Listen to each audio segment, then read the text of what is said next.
Welcome to Study Rekna. Today we'll discuss about algebra of semester 1 of first year. Here is the syllabus.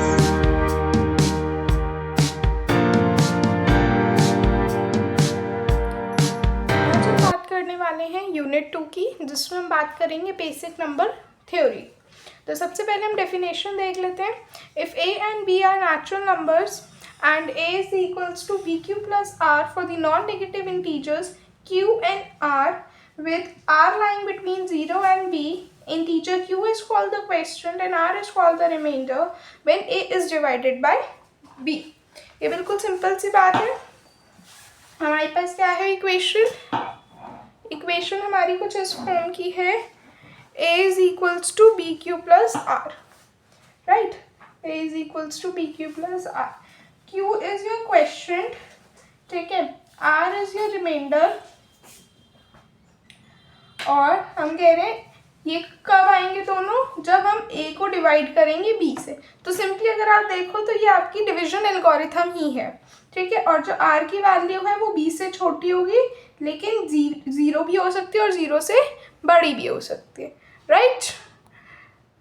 तो अब हम आगे देख लेते हैं। अब हमारे पास यहाँ पे डिवीजन एल्गोरिथम लिखा हुआ है। Let a b being the two integers and b being non-zero, then there existing the unique integer q and r with r lying between 0 and positive b such that a is equals to bq plus r। अब हमें ये division algorithm को prove करना है, तो हम कैसे करेंगे? तो हम सबसे पहले इस चीज़ को प्रूव करने के लिए, डिवीजन एल्गोरिथम को प्रूव करने के लिए हम एक बिल्कुल छोटा सा थ्योरम याद रखेंगे कि अगर a और b हमारे पास दो नेचुरल नंबर्स हैं, तो यहाँ पे क्या एग्जिस्ट करेगा, एक unique non negative integer q and r exist करेगा with r lying between 0 and b such that a is equals to bq plus r। ये हमारी एक थ्योरम है। इस थ्योरम को यूज करके जो हम अपना पूरा डिवीजन एल्गोरिथम कर, अब हम प्रूफ देखेंगे इसका। तो हमें क्या प्रूफ करना है, basically a is equals to bq plus r where q and r your unique integers and r lying between 0 and b। तो देखो, सबसे पहले हम using to prove this division algorithm we use this theorem. So clearly if देखो, अगर a 0 हो गया तो q भी 0 हो जाएगा और r भी 0 हो जाएगा। तो जो हमें कंडीशन प्रूव करनी थी वो ट्रू हो जाएगी, कोई दिक्कत नहीं होगी। बट व्हाट इफ कि ये नॉन ज़ीरो हो गया, ठीक है, नॉन ज़ीरो हो जाएगा और उसमें भी हम दो केस लेके चलेंगे कि जब a नेगेटिव हो और b पॉजिटिव। फिर हम दूसरा केस लेंगे जहाँ पे वाइस वर्सा होगा।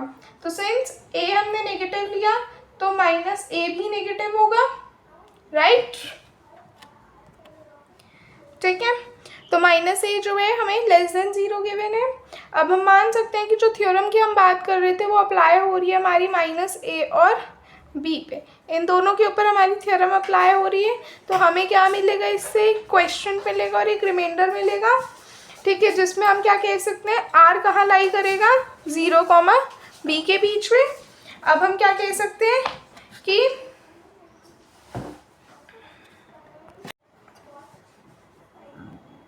हमने बताया r जो है 0, b में लाई करेगा सच दैट हमारे पास कितना आ जाएगा, minus a is equals to bq plus r। Since a is negative, ये माइनस का साइन उधर भेज दोगे तो कितना आ जाएगा, माइनस qb माइनस r, ठीक है। और अगर r 0 हो गया तो हम क्या कह सकते हैं कि a किसके इक्वल आ गया, माइनस qb के, ठीक है। और अगर r पॉजिटिव हो गया तो हम क्या कह सकते हैं, a की वैल्यू कितनी आ जाएगी, ये हो जाएगा minus q minus 1b plus q minus plus b minus r, minus q minus 1b plus b minus r हो जाएगा। Since r lies between 0 and b, तो हम क्या कह सकते हैं, b माइनस r भी किस में लाई करेगा, 0, b में, ठीक है। So in either case we have expressed a in the desired form. हम a को किस तरह से, इस तरह से भी रिप्रेजेंट कर सकते हैं, इस तरह से भी और इस तरह से भी। तो ये तीन वेज हैं जिस तरह से हम अपने a को रिप्रेजेंट कर सकते हैं। ठीक है। सो ये हमारा केस 1 था जहाँ पे ए भी नेगेटिव था और बी पॉजिटिव था। ठीक है। सो आई होप ये बात समझ में आई होगी। यहाँ पे मैंने इसका मेंशन कर रखा है प्रूफ, आप देख सकते हैं केस 1 का कि using this theorem we prove division algorithm clearly. If A is 0 then q will be 0 and r will be 0. So it gives a solution. So we consider other cases individually. Case 1 where b is positive and a is negative. So since a minus a is negative, अगर a negative है तो minus a क्या हो जाएगा, positive हो जाएगा। तो applying the theorem to minus a and b. So when you apply the theorem तो हमें क्या मिलेगा, एक q and r यानी कि क्वेश्चन का रिमाइंडर मिलेगा with r lying between 0 and b such that minus a किसके इक्वल आ जाएगा, bq plus r के। अब हम a को, अब ये माइनस साइन उधर भेज देंगे तो a को हम कैसे एक्सप्रेस कर सकते हैं, minus B Q plus minus B Q minus are.